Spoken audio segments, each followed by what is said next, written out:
talk to your future.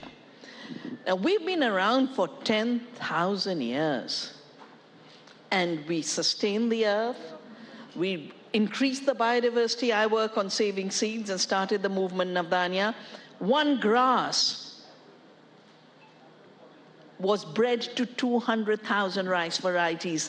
Think of the genius of our tribals and our peasants in the Vavilov Center of Rice, the Orissa Chhattisgarh area. If you look at the climate debate, all of the graphs increase is pre-industrial versus after industrial. So the watershed of why do we have fossil fuel emissions is fossil fuels. Fossil fuels were fossilized by the earth over 600 million years. She took the plants and dead animals, buried them deep underneath, and that became coal, it became gas, it became oil. Just 100 years of oil and 200 years of coal, coal allowed the British Empire to colonize faster. Yeah? That's all. All the greenhouse gas cumulative emissions are really colonial and fossil fuel industrialism. We were making the most beautiful clothing, pre-industrial. We were so rich, we were 25% of the world economy on the basis of our spices and our textile. Both of them are what I would call a biodiversity economy. I've done research on the spice gardens. They've been standing around since Roman times, harvesting every bit of sun in basically three-dimensional, four-dimensional agriculture. And one bag of pepper used to be traded for a bag of gold, which is why the East India Company was created. But even indigo, we used to use natural dyes. We were the most sophisticated textile industry of the world with natural dyes. Today, the same fossil fuels are making chemical dyes that froth. Everyone's looking at the froth in the Yamuna and everyone's turning it into a political fight. That froth in the Yamuna is ammonium and phosphates coming from chemicals, including the dye industry. Agriculture, we have farmed for 10,000 years. The British sent Volcker in the late 19th century to improve Indian agriculture. He said, I can't improve it. It is the most sophisticated way of farming. They sent Albert Howard in 1905 to improve Indian agriculture. Howard arrives in Pusa, finds the soils are fertile, finds lots of insects and no pests. He said, I will make the Indian peasant my professor. He wrote a book called The Agricultural Testament with Indian peasants as his professors. It is called the Bible of modern organic farming. We sent organic to the world. This is all fossil fuel free and chemical free. Biodiversity economies, which is the ecological civilization in which we are experts. And we are adopting the colonizing measures. What did colonialism do? Made us inferior.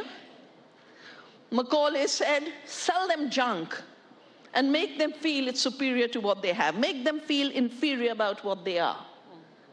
So we eat junk food, we wear junk clothing, we create trash everywhere. Is that an ecological civilization? Or is the ecological civilization that economy which created the right relations with the earth? We wrote the Bhumi Sukta in Vedic times. The earth is our mother, we are her children.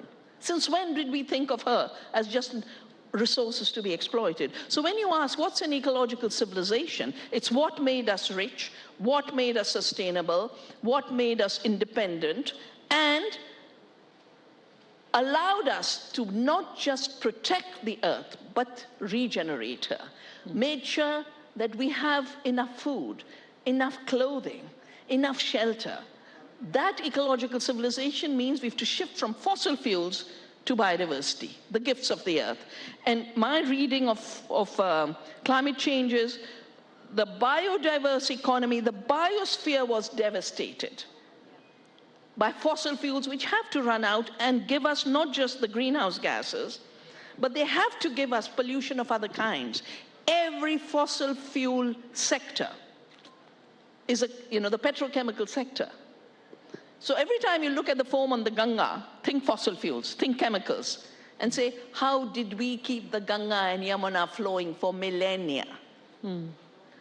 Because we were not addicted to fossil fuels and the chemicals that come from them. So we have to de-addict ourselves. Is that addiction, that de-addiction, that easy? We'll talk about that in just a bit, but I want to first get you started on why this was very personal for you. People get associated with a variety of causes. Why did you make environment or speaking up for the environment and talk about climate change personal? Because it is personal, and I believe it needs to be personal for everyone. I was born in 1981, which was the year that the first alarm bells were sounded on climate change. And I was fortunate enough to go to a school that made us question our patterns of consumption, made us understand our relationship with the earth, and we did many classes under trees.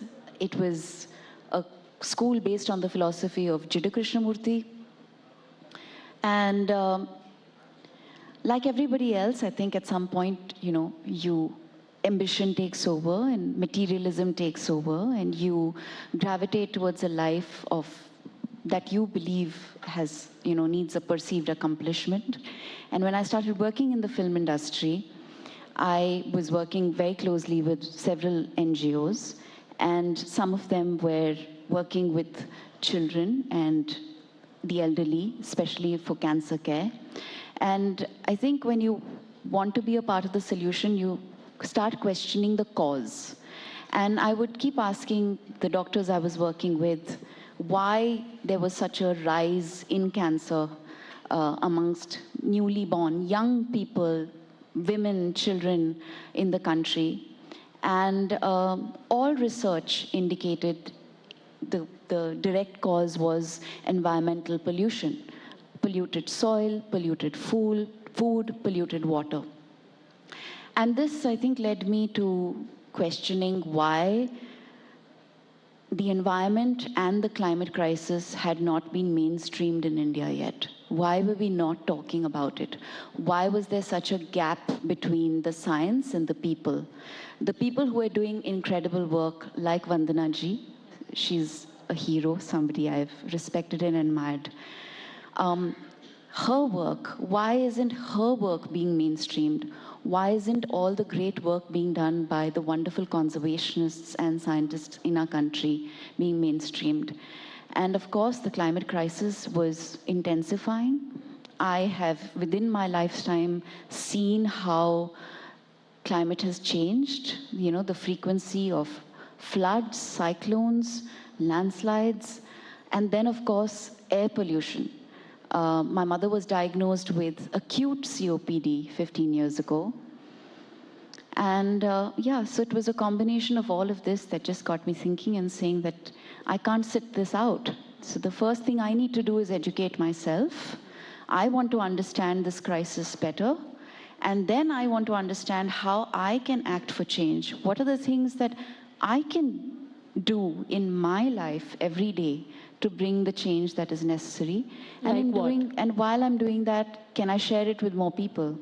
Many things. I think, there was a journey that I did from the source of the Ganga to sea about 5 years ago, where we were documenting how the river connected to 4 million lives, but that apart, how it just connected to the ethos of this country.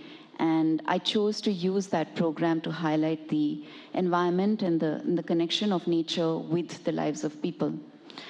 And it was during the travel, slow travel through 5 states, in the most naturally pristine environments, that I started witnessing ravines of plastic waste. And this got me thinking. Got me questioning the fact that, okay, there are people who end up coming here, but there are many people who don't even reach this place, and there is this unquantifiable amount of waste that has found its way here. And how did it get here? And what are we doing about it? Because clearly we don't have the waste management systems to address this waste. So when I started talking to locals and villagers, I realized a lot of this plastic waste was either being burnt or was being let into the river, and then of course it's making its way to the sea. So when I joined the United Nations Environment Program, the first question that I asked them at that time was, what are we doing about the plastic waste that we are generating? And how are we going to fix this problem? Because for some absurd reason, the world has packaged everything that we use in plastic, but has not come up with any solution on how to manage it. So let me ask you this. Sorry about this, but let me ask you this. How does one solve the problem? Because we know there is single-use plastic problem, there is fossil fuel problem. I think it starts with, firstly, just understanding that our lives are not separate from the environment, and that you and I are not separate from nature. And all our actions and our patterns of consumption impact the environment and impact, therefore, our own personal human health. So when we start drawing our attention to what are these items of consumption, how many of those are packaged in plastic, how do we scientifically manage and dispose of that waste, how do we hold the industries that package our food and beverage in plastic accountable for the waste that they're creating, how do we ensure we create a circular economy. It starts, of course, we're all talking about weeding out single-use plastics. We had that great moment where our Prime Minister signed the document where he said by 2022, India would become single-use plastics free. It's a massive declaration to make. But is it implementable on the ground? No. It hasn't been, because we're already in 2021 November, and we're still struggling to change behaviors and, implement the policy that has been introduced. So behavioral change is necessary. It can make a big difference. That basic understanding that we are dependent on nature and a natural balance to support health and life and well-being has to be incorporated into every choice we make. Like Vandana ji pointed out, what textile are we wearing? Are we refusing fast fashion? I mean, many people don't even know that to just make a single pair of jeans, over 2,000 liters of water is used. And right. the ammonia that's And the ammonia, that too. So, wasting less, consuming less. There are many other simple solutions. Eating a mostly plant-based diet, eating less meat, eating local and seasonal fruits and vegetables. And then that understanding has to translate into every other action. I ask myself a simple question every day. This product, this cleaning agent, this fabric, this food that I'm bringing to my home, how does it affect the health of the environment? And what does it do for my family? Okay, so you make those personal choices. The counter to that usually is, since we started by talking about fossil fuel, to not use fossil fuel, is that a luxury afforded to most people? You need it for transport. When you're talking about fast fashion or you're talking about a certain kind of food, it is also cheaper.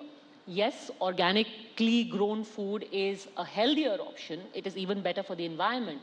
But is it affordable for everyone? Is it available to everyone? What is a practical way that we can go back to the kind of civilization that you were talking about? Yeah, when we go forward to that ecological when Dia was talking about plastics, I remember, the World Bank said we were underdeveloped because we weren't using plastics. And then gave all the loans and gave us all the debt till these mountains get created. Till then, we were a plastic-free civilization. And, plastics are petrochemicals.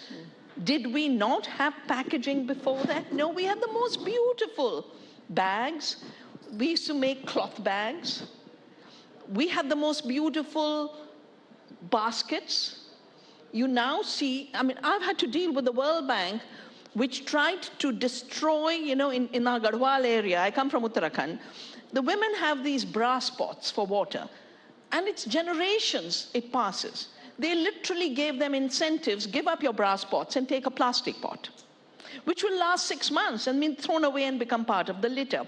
So when you say, how do we get out of it? We get out of it by making our choices as a sovereign, independent, thinking, proud country. We go back to basics. Not being enslaved. Why do I work on agriculture and food? Because, I've done my PhD in quantum theory. I did my MSc honors in particle physics from Punjab University. Peaceful, prosperous state. 84, it was erupting in violence. I was working for the United Nations at that time. I said, I need to study this. Something's going on. I want to study why Punjab is angry. And I studied the Green Revolution. Again, the World Bank gave the loans for the fertilizers and the pesticides and said, oh, the shallow wells are primitive, make tube wells. Oh, your seeds are wrong because they're tall varieties, make them dwarf so they can take up chemical fertilizers. And then bring the combine harvester that just takes the head of wheat, leaves a stubble, then you burn it. People keep talking about Punjab farmers burning stubble. They don't go back to the prescriptions that came. 91, we had a 90 billion debt, of which 1/3 was related to making our agriculture chemical and fossil fuel based. It led to the Punjab eruption. It is leading to disappearance of water everywhere. Most people don't know, and because the fertilizer industry is a big industry globally, for 1 kilogram of fertilizer, you need 2 liters of diesel. And the nitrous oxide that comes from nitrogen fertilizers is 300 times more damaging to the atmosphere, according to the United Nations, every year. One country, 87, all countries, 100, and they haven't made it. They provided 77, but most of it is loans for which we are paying interest, which means actually they've only provided 12. India is demanding at least $1 trillion. Second, net zero, an interesting phrase in ecological terms. Ma'am, we'll come to net zero in just a second later. because Okay, I want to pick your brains on that. I just want to simplify what Vandana ji is saying. Essentially, I don't think we need to perceive the cost of organic farming the way we have. It's not about it being more expensive, but what we need to understand is the cost that we have, are impacted by when we don't do things with nature. So we are basically confusing cost with price. Absolutely. The price may seem high, but the cost is way higher. Absolutely. But isn't it interesting? The entire expectation is, even now, from countries like India, we are promising a net zero by 2070, whereas the countries who are 100 times more than us in emission are sitting pretty, are fudging numbers, and are pretending to be these climate warriors. Well, okay. So India has the third highest green gas, house emissions. So after the United States and China, India is the third. So it's not like we don't have GHG emissions. We have a serious amount of GHG emissions, and it is only in our favor to work towards a green economy and to change the model of development and economy. No, absolutely. Right? Every country has to work. And we have to hold these polluting countries and the countries, the rich countries, accountable, which is why the United Nations and the COP26 agenda, one of the biggest, one of the most important items on the agenda is the $100 billion contribution that these countries need to make to countries like India. So what are these campaigns? Since you are the Goodwill Ambassador, what are these campaigns and what is the target? Is this something that is achievable in the near future? What are the goals? Well, the goals are very apparent and for everybody to understand that we have to ensure that we don't increase the 1.5 degree centigrade mark. And according to the latest IPCC report, we are all set to cross not just 1.5, but cross even 2.7 to up to 3, right? And that spells disaster for every one of us, for the entire planet, for every human being. Nobody is going to be excluded from the climate crisis. In fact, I was just speaking with Vandana ji backstage when we met, and I said, you know, this very small percentage of people that has created the chaos that they have on our planet, they really are the colonizers of our planet, right? It's a very small number of people who are causing the devastation and destruction. So the first question is, who are these people? We know who these people are. You open any report, any recent report, you'll see the list of these people. I really believe what the United Nations, through its various programs, has done is that it's made the science accessible to people. You and me. Today, we understand and we know what the IPCC report is. We have access to it. So this gives us the power and the autonomy to question everyone, to question industries, to question governments, hold the people who need to be held accountable. You know, unfortunately, the climate crisis is not an electoral agenda yet. It needs to become that. I was talking to a 14-year-old young man who was coming up with interventions and innovations and trying to solve and be a contributor to the solution in this climate crisis. And I said, why do you think politicians don't talk about the climate crisis? Why hasn't it become the center of everyone's focus? And he says, because it's not an electoral agenda yet. And how can it not be? It's a question of our survival, it's a question of our health, it's a question of our present and our future. You know, if I can come back on that, the reason why perhaps it's not an electoral issue is because people are very cynical about it. Let me ask you, for example, you're a goodwill ambassador. What are people cynical about? I'll tell you. So whenever anyone will talk about the environment, they'll turn around and say, don't you drive an SUV? Yes, of course You I use do. fossil fuel? How can you talk about the environment if you're driving an SUV and you're using diesel? But that is just such a myopic point of view, right? The question is, the ideal way of living, if we really want to live in harmony with the earth, then would mean that we escape to the mountains and we grow our own food and we harvest our own water and we create our own energy. There are many people who are doing that and doing it beautifully. But for all of us urban dwellers, you and me, who use transportation that is surviving on fossil fuel, right? How can I do better? The question I ask myself every day is, how can I do better? If I can go switch to electric, I will in a heartbeat. But can I use my car longer? Can I carpool more? Can I use less fuel? Can I save other resources better? Can I eat more mindfully? Can I live more mindfully? What are the actions that I can continually take every day to reduce my carbon emissions on a daily basis? These are questions as an urban dweller I have to ask of myself. But ask every urban dweller. We are all challenged by these questions. But are we seeking solutions? Are we living by them? Are we managing our waste? I'm segregating my waste every day. I've been doing it for 5 years. We are what we call a zero waste society, right? I not only brought the change at home, I managed to convince the entire co-op in my building to do the same. We installed a water check meter in our society to make sure we weren't wasting any more water by overflowing tanks. So there are many measures that we can implement. Is there more that can be done? Yes, of course. But we also need infrastructure that supports green recovery, that supports the transitions that are required to go back to living in better harmony with the earth, right? And as metropolises, so I know that the new development plans for urban India, for the new cities that are emerging, is better waste management systems, more water harvesting, going solar. There's so many more things that can be done. But all of this costs money.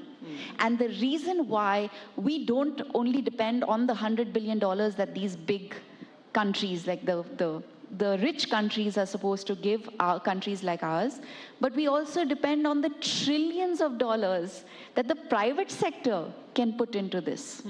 That is much needed. So there are practical changes to be made, but these changes, A, need to be incentivized. And they cannot emerge from rhetoric. You know, you can't use questions like, but you drive an SUV, so how can you be caring about nature? right? Because that really doesn't add up to anything. You were talking about the net zero. That became a talking point. Many people wondered whether India was being too ambitious, whether it is really achievable by 2070, or it's actually going the extra mile, because if we have further damage to the environment, we will be the ones left to suffer the most. What do you make of this net zero promise that has been The made term by- net zero really came from the colonizers. And they said, we're not going to reduce pollution. We'll continue polluting, but we will find new ways to balance the carbon budget in our books. It's a financial trick. It is not an ecological solution. India was resisting the use of that term, and it is still resisting the use of that term and saying the polluters must go net negative, because you have colonized the atmosphere. You have done most of the pollution. Now you must go net negative. Net zero is not good enough. Real zero is what the world needs ecologically. Real zero means you got to keep the oil underground, because there are other ways. If there were no other ways, if there was no pre-industrial civilization, then we'll hold our heads and say, what do we do? But everything existed. A decade ago, everybody said that solar is too expensive. But let me tell you just two quick things, especially for the audience. And actually, just on the point of solar, it's interesting because it's linked to the earlier issue you pointed out, where you have to have government intervention to make it more accessible. Absolutely, you and need those incentivization You was have done. to. I'll give you a simple example. I remember we were doing a beach cleanup, and my driver Sajad Bhai, who's been with me for 20 years, sees this mountain of plastic waste we collected from the beach cleanup, and he says, "Abhi iska samadhan kya hai? ये अब कहाँ जाएगा?" I said, खोजेंगे, समझेंगे, सही तरह से इसको डिस्पोज करेंगे, लेकिन ये वापस समुद्र में नहीं जा सकता. तो he says, इसकी फैक्ट्रियां बंद करवा दो ना. Incentive issue, yeah. I said, पर वैसे नहीं चलता ना सजाद भाई, हमको पहले बदलना पड़ेगा. He said, हमको बदलते बदलते अरसा हो जाएगा, फैक्ट्रियों को बदलो. Interesting. And that's where governments come in. That's where policy comes in.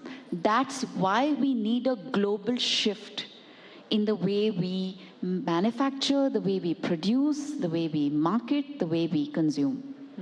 But then whatever is shut will also need to be compensated in that fashion.